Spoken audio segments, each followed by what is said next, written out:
Hi friends, ನಮಸ್ಕಾರ. Social workers ಅಡ್ಡ YouTube ಚಾನಲ್ಗೆ ಸ್ವಾಗತ. ಫ್ರೆಂಡ್ಸ್, ಕೆಸೆಟ್ 2025 ಜನರಲ್ ಪೇಪರ್ಗೆ ಸಂಬಂಧಪಟ್ಟಂತೆ ಟಾಪ್ 10 ಜಿಕೆ ಕ್ವಶನ್ಸ್ ಗಳನ್ನ ನಾವು ನೋಡ್ತಾ ಇದ್ದೀವಿ. ನಮ್ಮ ಚಾನಲ್ಗೆ ಯಾರಾದ್ರೂ ಹೊಸಬರಾಗಿದ್ರೆ ದಯವಿಟ್ಟು ಸಬ್ಸ್ಕ್ರೈಬ್ ಮಾಡಿ. ಏನಾದ್ರೂ ಹೇಳಬೇಕು ಕೇಳಬೇಕು ಅನ್ಸುತ್ತೆ ಅಂದ್ರೆ ನೀವು ಕಮೆಂಟ್ ಮುಖಾಂತರ ತಿಳಿಸಬಹುದು.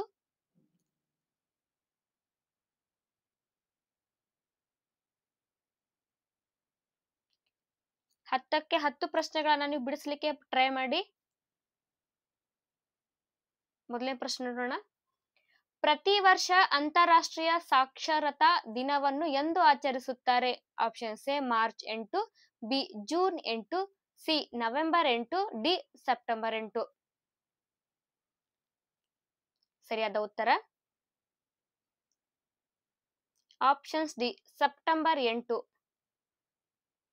ಸೆಪ್ಟೆಂಬರ್ 8 ಪ್ರತಿ ವರ್ಷ ಅಂತಾರಾಷ್ಟ್ರೀಯ ಸಾಕ್ಷರತಾ ದಿನವನ್ನಾಗಿ ಆಚರಣೆ ಮಾಡಲಾಗುತ್ತೆ. ನೆಕ್ಸ್ಟ್ ಪ್ರಶ್ನೆ, ಎರಡನೇ ಪ್ರಶ್ನೆ. ಫಾರ್ಮರ್ಸ್ ಲಂಗ್ ಕಾಯಿಲೆಯು ಇದರಿಂದಾಗಿ ಪ್ರಾರಂಭವಾಗುತ್ತದೆ? ಆಪ್ಷನ್ಸ್ ಎ ಪರಾಗ ರೇಣು, ಬಿ ಹೊಗೆ, ಸಿ ಬೂಸ್ಟ್ ಬಂದ ಒಣಹುಲ್ಲು, ಡಿ ಬೂಸ್ಟ್ ಬಂದಿಂದ ಕಬ್ಬು. ಆಪ್ಷನ್ಸ್ ಗಳಲ್ಲಿ ಸರಿಯಾದ ಉತ್ತರ ಎರಡು ಕೂಡ ಸರಿಯಾದ ಉತ್ತರಗಳಾಗ್ತಾವ friends. Government official key answer ಒಳಗೆ ಏನ್ ಮಾಡಿದ್ದಾರೆ, ಎರಡು ಕೂಡ ಸರಿ ಉತ್ತರ ಅಂತಾನೆ ಹೇಳಿದ್ದಾರೆ. ಫಾರ್ಮರ್ಸ್ ಲಂಗ್ ಕಾಯಿಲೆ ಯಾವ್ದ್ರಿಂದ ಬರುತ್ತಂತಂದ್ರೆ ಬೂಸ್ಟ್ ಬಂದಂತಹ ಒಣ ಹುಲ್ಲಿನಿಂದ ಬರುತ್ತಾ ಮತ್ತು ಬೂಸ್ಟ್ ಬಂದಂತಹ ಕಬ್ಬಿನಿಂದ ಬರ್ತದ. ನೆಕ್ಸ್ಟ್ ಪ್ರಶ್ನೆ, ಮೂರನೇ ಪ್ರಶ್ನೆ. ಸುನಾಮಿ ಉಂಟಾಗುವುದು ಇದರಿಂದ? ಆಪ್ಷನ್ಸ್ ಎ ಭೂಕಂಪವು ಸಬ್ ಡಕ್ಷನ್ ವಲಯದಿಂದ ಹುಟ್ಟುತ್ತದೆ, ಬಿ ಅಲೆಗಳ ಎತ್ತರಿಸುವಿಕೆಯಿಂದ, ಸಿ ಗಾಳಿಯ ಬಲವಾದ ಪ್ರಭಾವದಿಂದ, ಡಿ ತೆರೆಗಳ ಬಲದಿಂದ. ಆಪ್ಷನ್ಸ್ ಗಳಲ್ಲಿ ಸರಿಯಾದ ಉತ್ತರ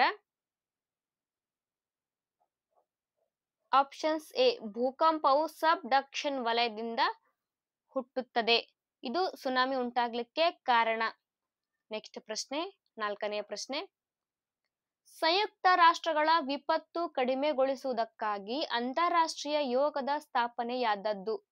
ಆಪ್ಷನ್ಸ್ ಎ 1999ರಲ್ಲಿ, ಬಿ 2001ರಲ್ಲಿ, ಸಿ 1996ರಲ್ಲಿ, ಡಿ 1998ರಲ್ಲಿ. ಆಪ್ಷನ್ಸ್ ಗಳಲ್ಲಿ ಸರಿಯಾದ ಉತ್ತರ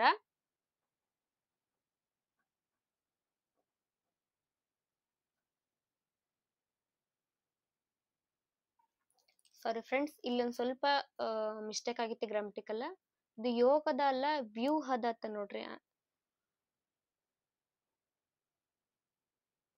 ಸ್ವಲ್ಪ ಇದು ಟೈಪ್ ಮಾಡಕ ಸ್ವಲ್ಪ ಕಂಪ್ಯೂಟರ್ ಮಿಸ್ಟೇಕ್ಸ್ ಗಳ ಆಗ್ತಿರ್ತಾವ. ವ್ಯೂಹದ ಸಂಯುಕ್ತ ರಾಷ್ಟ್ರಗಳ ವಿಪತ್ತು ಕಡಿಮೆಗೊಳಿಸುವುದಕ್ಕಾಗಿ ಅಂತಾರಾಷ್ಟ್ರೀಯ ವ್ಯೂಹದ ಸ್ಥಾಪನೆ ಆದದ್ದು ಯಾವಾಗ ಅಂತಂದ್ರೆ ಅದು 1999ರಲ್ಲಿ. ಅಂತಂದ್ರೆ 1999 ಡಿಸೆಂಬರ್ 22ರಂದು ಇದನ್ನ ಸ್ಥಾಪನೆ ಮಾಡ್ತಾರೆ. ಇದರ ಕೇಂದ್ರ ಕಚೇರಿ ಎಲ್ಲಿತಿ ಅಂತಂದ್ರೆ ಸ್ವಿಟ್ಜರ್ಲ್ಯಾಂಡ್ ಒಳಗೈತಿ, ಜಿನಿವಾದ. ಸ್ವಿಟ್ಜರ್ಲ್ಯಾಂಡ್ ನ ಜಿನಿವಾದಲ್ಲಿ.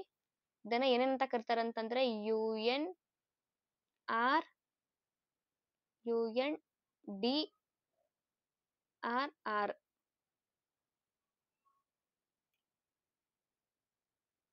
ನೆಕ್ಸ್ಟ್ ಪ್ರಶ್ನೆ ನೋಡೋಣ. ಕೆಳಗೆ ಕೊಟ್ಟಿರುವ ವರ್ತನೆಗಳಲ್ಲಿ ಯಾವುದು ಒಂದು ಪ್ರಜಾಸತ್ತಾತ್ಮಕ ಗುರುವಿನ ವಿಶೇಷ ಗುಣವಲ್ಲ? ಆಪ್ಷನ್ಸ್ ಎ ತನ್ನ ವಿದ್ಯಾರ್ಥಿಗಳ ಸಮಾಜ ಆರ್ಥಿಕ ಹಿನ್ನೆಲೆಯನ್ನು ಅರ್ಥೈಸಿಕೊಳ್ಳಲು ಪ್ರಯತ್ನಿಸುವುದು, ಬಿ ವಿದ್ಯಾರ್ಥಿಗಳು ಕಳಪೆ ನಿರ್ವಹಣೆಯನ್ನು ಮಾಡಿದಾಗೂ ಅವರಿಗೆ ವಾತ್ಸಲ್ಯ ತೋರುವುದು, ಸಿ ವಿದ್ಯಾರ್ಥಿಗಳು ಕೇಳುವ ಅಸಂಬದ್ಧ ಪ್ರಶ್ನೆಗಳನ್ನ ಸಹಿಸುವುದು, ಡಿ ವಿದ್ಯಾರ್ಥಿಗಳ ಕೀಟಲೆಯ ಮತ್ತು ಆಕ್ರಮಣಶೀಲ ನಡತೆಯನ್ನು ಕೂಡ ಸಹಿಸಿಕೊಳ್ಳುವುದು. ಇದರಲ್ಲಿ ಸರಿಯಾದ ಉತ್ತರ ಯಾವುದು ಅಂತಂದ್ರೆ ಆಪ್ಷನ್ಸ್ ಡಿ ವಿದ್ಯಾರ್ಥಿಗಳ ಕೀಟಲೆಯ ಮತ್ತು ಆಕ್ರಮಣಶೀಲ ನಡತೆಯನ್ನು ಕೂಡ ಸಹಿಸಿಕೊಳ್ಳುವುದು. ಇದು ಪ್ರಜಾಸತ್ತಾತ್ಮಕ ಗುರುವಿನ ಗುಣಲಕ್ಷಣ ಅಲ್ಲ ಅಂತ ಹೇಳಿದ್ದಾರೆ. ಆಪ್ಷನ್ಸ್ ಡಿ ನೋಡ್ರಿ. ನೆಕ್ಸ್ಟ್ ಪ್ರಶ್ನೆ, ಆರನೇ ಪ್ರಶ್ನೆ. ಶಿಕ್ಷಕರ ವೃತ್ತಿ ನಿಯಮಗಳಾಗಿರುವ ವರ್ತನೆಗಳನ್ನು ಗುರುತಿಸಿ.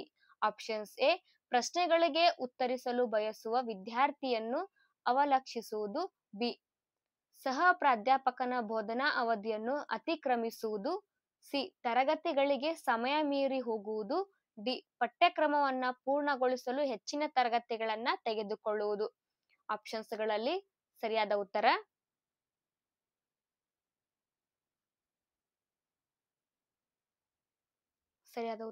ಆಪ್ಷನ್ಸ್ ಡಿ ಪಠ್ಯಕ್ರಮವನ್ನ ಪೂರ್ಣಗೊಳಿಸಲು ಹೆಚ್ಚಿನ ತರಗತಿಗಳನ್ನ ತೆಗೆದುಕೊಳ್ಳುವುದು. ಇದು ಶಿಕ್ಷಕರ ವೃತ್ತಿ ನಿಯಮಗಳಾಗಿರುವ ವರ್ತನೆಗಳನ್ನ ಗುರುತಿಸುವುದು. ನೆಕ್ಸ್ಟ್ ಪ್ರಶ್ನೆ, 7ನೇ ಪ್ರಶ್ನೆ, ಕೆಳಗೆ ಕೊಟ್ಟಿರುವುದರೊಳಗೆ ಯಾವ ರೀತಿಯ ಬೋಧಕರನ್ನು ಹೆಚ್ಚಾಗಿ ನೀವು ಇಷ್ಟಪಡುತ್ತೀರಿ? ಯಾರು ಒಬ್ಬ ಪ್ರಶ್ನೆ ಇಲ್ಲಿಂದ ಸ್ಟಾರ್ಟ್ ಆಗುತ್ತೆ ನೋಡ್ರಿ.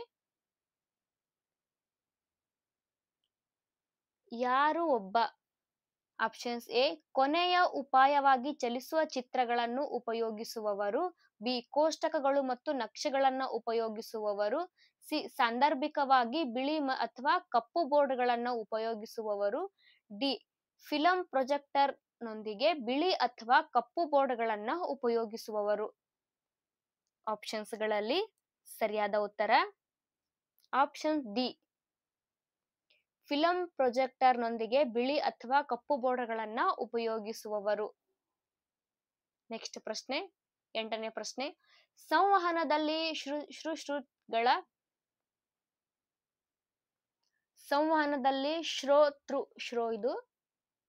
ಶ್ರೋತೃಗಳ ಪ್ರತಿಕ್ರಿಯೆಯನ್ನ ಹೀಗೆನ್ನುತ್ತಾರೆ. ಆಪ್ಷನ್ಸ್ ಎ ಮರು ಮಾಹಿತಿ, ಬಿ ಸಂಕೇತೀಕರಣ, ಸಿ ಗದ್ದಲ, ಡಿ ವಿ ಸಂಕೇತೀಕರಣ.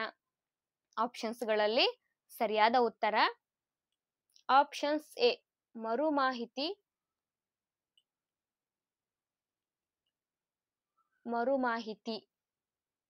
ನೆಕ್ಸ್ಟ್ ಪ್ರಶ್ನೆ, 9ನೇ ಪ್ರಶ್ನೆ, ಈ ಕೆಳಗಿನವುಗಳಲ್ಲಿ ಯಾವುದು ಒಂದು ಸಮೂಹ ಮಾಧ್ಯಮ ಅಲ್ಲ?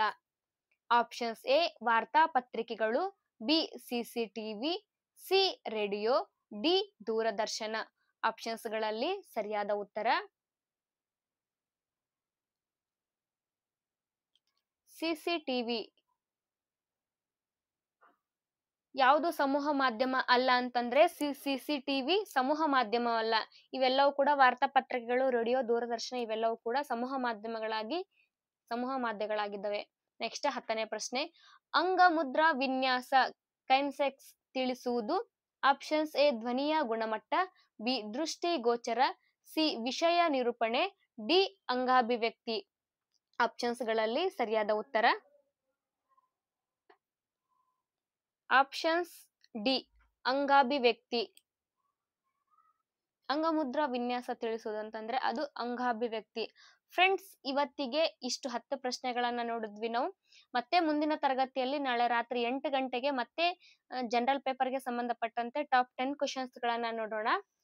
ನನ್ನ ಚಾನಲ್ಗೆ ಯಾರಾದ್ರೂ ಹೊಸಬರಾಗಿದ್ರೆ ದಯವಿಟ್ಟು ಸಬ್ಸ್ಕ್ರೈಬ್ ಮಾಡಿ ಫ್ರೆಂಡ್ಸ್. ವಿಡಿಯೋ ಇಷ್ಟ ಆಗಿತ್ತು ಅಂತಂದ್ರೆ ಲೈಕ್ ಮಾಡಿ, ಹಾಗೆ ನಿಮ್ಮ ಫ್ರೆಂಡ್ಸ್ ಗಳಿಗೂ ಶೇರ್ ಮಾಡಿ. ಏನಾದ್ರೂ ಹೇಳಬೇಕು ಅನ್ಸಿತ್ತಂದ್ರೆ ನೀವು ಕಮೆಂಟ್ ಮುಖಾಂತರ ತಿಳಿಸಿ. ಧನ್ಯವಾದಗಳು. ಶುಭರಾತ್ರಿ. ಮತ್ತೆ ಭೇಟಿಯಾಗೋಣ ಮುಂದಿನ ತರಗತಿಯಲ್ಲಿ.